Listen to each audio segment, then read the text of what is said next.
ឬក៏និពន្ធសភៅជាដើមរូបភាពនេះដែរគឺសិស្សចំនួនទី11មានចំនួន35នាក់និងស្រីចំនួន23នាក់គឺជាការបញ្ចប់បញ្ញាបត្រចំនួនទី11រយៈពេល11ខែចំពោះស្ថានភាពសិក្សាគឺសិស្សចំនួនទី11សិក្សានៅសាកលវិទ្យាល័យ Wheelwright មានចំនួន21នាក់និងស្ថិតនៅក្នុងឆ្នាំទី4មួយចំនួនតូចទៀតក៏ស្ថិតនៅក្នុងឆ្នាំទី2និងឆ្នាំទី3ត្រៀមនឹងបញ្ចប់ការសិក្សាដូចគ្នាហើយរៀនទៅលើមុខជំនាញខុសៗគ្នាផងដែរ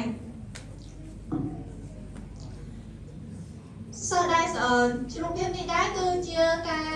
សិក្សានៅវិទ្យាស្ថានបណ្ដាដែលមានចំនួនសរុប8នាក់ស្ថិតនៅក្នុងឆ្នាំទី4មួយចំនួនតូចស្ថិតនៅក្នុងឆ្នាំទី3និងសិក្សាទៅលើជំនាញគណនេយ្យដែលនិយាយ